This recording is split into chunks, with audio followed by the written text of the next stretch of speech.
Great. Good morning. Thank you to the moderators for giving me the privilege of speaking today. One disclosure, it doesn't actually conflict with any of the data I'm presenting this morning. Probably more relevant disclosure is that the last time I thought about physical properties of magnets and magnetic fields, I was a freshman in college sitting in a lecture hall like this, hating physics. But I actually had a great time putting together this talk, and I'm delighted to share some of the information I learned. If we could advance to the next slide. So I'm going to talk about this morning is the composition and a brief history of the development of the most common magnet used in devices today. I'm going to talk about its physical properties and its potential toxicities. And then I'm going to briefly touch on the FDA standards that are in place for implanted devices, including magnets. So most of the devices use magnets from this class of magnets called rare earth magnets. These are very powerful. They're derived from elements in this series on the periodic table, the lanthanide series. And the first of these magnets was discovered in the 1960s, called samarium cobalt. This was a very powerful magnet with very favorable properties. However, it was very expensive, and this spurred a lot of research into finding magnets with similar properties that were cheaper. So in 1984, General Motors and Sumomoto Metals Company in Japan simultaneously made the discovery of a new rare earth magnet, and this was based on the rare earth element pictured here, neodymium.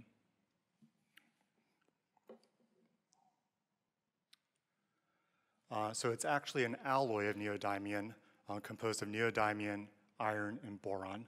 This is the chemical structure here. And it forms this crystal structure that actually gives it its physical and magnetic properties. It's a strong magnet, but it's significantly cheaper than its predecessors. And use of this magnet has really taken off, and you'd see it everywhere today. It's in your hard drives, it's in the speakers, it's in your headphones, it's in the power steering of your car, it powers motors in a Prius. And most importantly for our purposes this morning, it's the most commonly used magnet in medical devices, and I believe in most, if not all, of the devices that are going to be discussed this morning.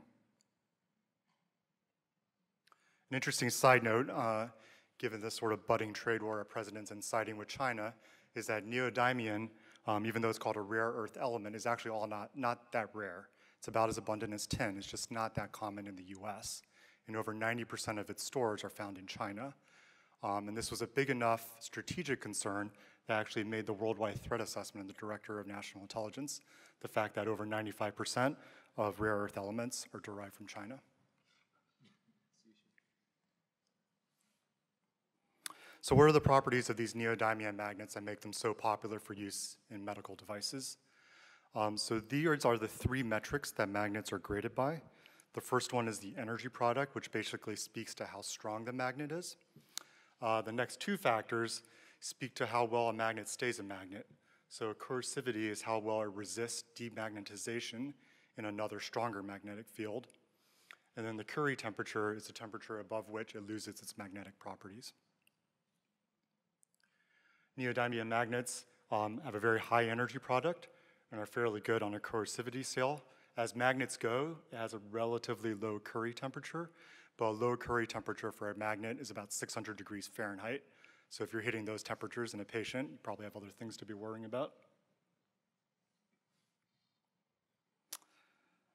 So how strong is a neodymium magnet? So at its surface, it generates magnetic fields up to 10,000 Gauss in strength. So reference, that's about 100 times stronger than your fridge magnet and about 10,000 times stronger than the magnetic field you'll feel at the Earth's surface at the equator. And it's roughly equivalent to the force of 1 Tesla MRI can generate. I'm being a little bit misleading with the numbers here because this is the force measured directly on the surface of the magnet. And as you see here with this illustration, the magnetic fields around a magnet are very complicated.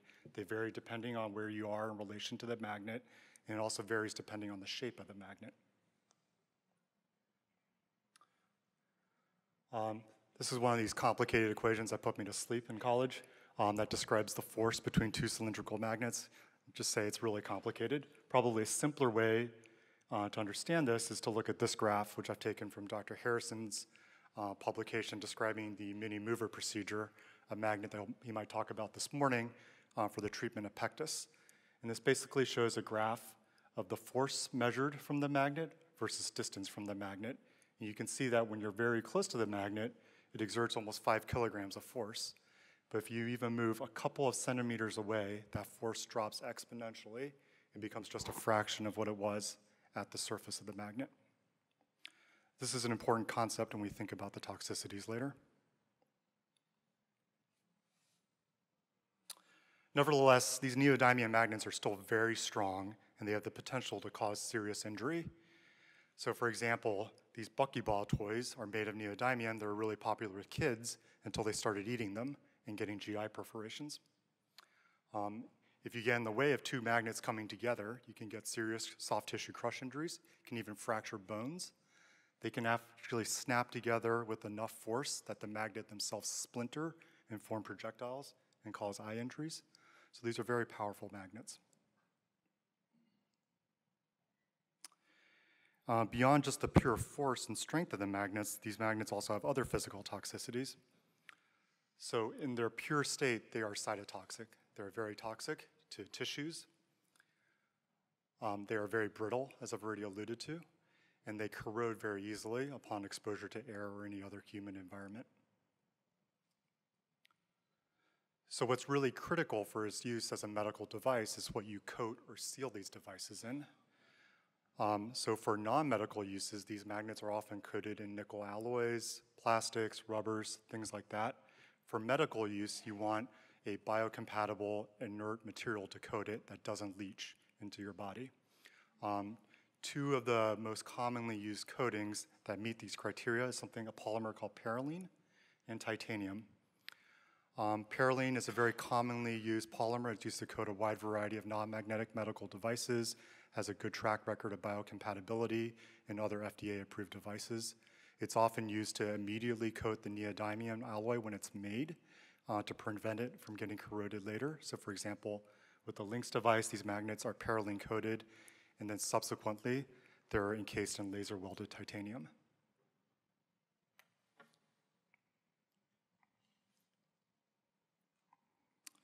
So even after you've hermetically sealed your neodymium magnet away from the tissue, there's another class of toxicities you have to think about, and these are issues related to the magnetic field it generates and how it could potentially interact with other magnets and other electrical fields. Probably the biggest concern is interactions with defibrillators or pacemakers. So as everyone probably knows, these pacers are meant to be turned off in the presence of a magnetic field. So if you operate on someone, you're going to use the bovie, you put a magnet right over the pacer, it turns it off temporarily. So you need to keep the magnetic field that the pacer is exposed to less than 5 Gauss for that not to happen. There's also another theoretical concern of the magnetic field interfering with electrical conduction of the heart. Though the magnetic fields you need to cause this problem are quite high and really probably not relevant for most of the devices we're talking about. The other consideration here again is that force versus distance graph I showed you. So most of the magnets we're talking about for abdominal uses are far enough away from the heart or from a pacer that really the field that those structures are exposed to is probably not relevant. For things like the mini magnet mover procedure that's placed on the sternum or the Lynx device that's placed at the hiatus, these are theoretically close enough to the heart and a pacer potentially to have an issue. One of the ways the Lynx device has gotten away from this is that the magnetic field, again, varies not only on the strength of the magnet, but also the shape of the magnet. So when the Lynx is unhooked and it's straight, the magnetic field extends about 7 centimeters out from the device. But when it's hooked as a circle, that magnetic field actually shrinks and only extends about 2 centimeters from the device. That's also the way they've sort of dealt with MRI compatibility. So the newer generation is MRI compatible up to 1.5 Tesla. And when it's in its closed configuration and exposed to the MRI field, the beads might rotate, but it's constrained in that necklace configuration. So it might shift from an O configuration to a D, but it's not going to spring open. Probably the greater concern has to do with that coercivity property I talked about with magnets, which that in the MRI field, up to 1/3 of the magnets, the thorax people say, could become demagnetized. So then the Lynx device will lose its efficacy down the line. The other class of side effects are these long-term effects of being exposed to magnetic fields that you've probably heard a lot about. There's concerns that long-term exposure to magnetic fields with cell phones or near electric towers can cause cancer, cause other chronic diseases. Most of these have not been borne out in large-scale epidemiologic studies, but still a concern. Interestingly, one of the greatest experiences we have from this, and this is Dr. Harrison's tip, comes from the veterinary literature. And this is something called a cow magnet, and it's used to treat hardware disease, which is basically a problem that cows have because they really don't chew too well and just eat whatever. So when the cows are young, this big magnet, it's about 4 or 5 inches long, is administered to them. It lodges in one of their 4 stomachs, and it sits there and basically attracts all the nails, wires, other metals that the cow will eat, keeps it in that first stomach, and prevents it from traveling downstream and causing intestinal perforations and obstructions. So these are really widely used. Evidently, cows haven't run into any other medical issues. I don't really know how often cows get screened for cancer, but this is one of the things that are cited for the safety of long-term magnetic implants. There are human safety standards as well. So this is a chart documenting FDA requirements for implants that you're going to put in a patient. And the level of testing you have to do depends not only on where you put the implant, but how long that implant's going to stay in place. So for example, if you're going to place an implant that's only going to contact tissue, it's only going to stay less than 24 hours, these are the 5 tests you have to run. If you're planning on leaving the implant in long term, which the FDA defines as greater than 30 days, and it's also going to contact tissue, then you have to do all these tests. If you're interested in this, you can find this in the FDA 10993 guideline. It's easily available online. So in summary, most of the medical magnets used today are a class of magnets called the rare earth magnets. They're formed of an alloy composed of neodymium, iron, and boron. These are very strong magnets. They have the potential to cause significant traumatic damage with intestinal perforation if you eat them. They're toxic in their native form. They're very brittle. They easily corrode. So the key to using them in devices is the coating and the sealant to seal them away from the body. There are potential concerns about the magnetic field that these magnets generate, particularly interactions with pacers and defibrillators. But most of these concerns become less relevant because of how quickly the strength of a magnetic field drops with distance. I'd like to thank Dr. Harrison, who's speaking today, and Dr. Jerry Grudem of Thorax, who gave me some helpful conversations and emails and references to get this talk going. I also spoke to some other device manufacturers, but they preferred not to be named.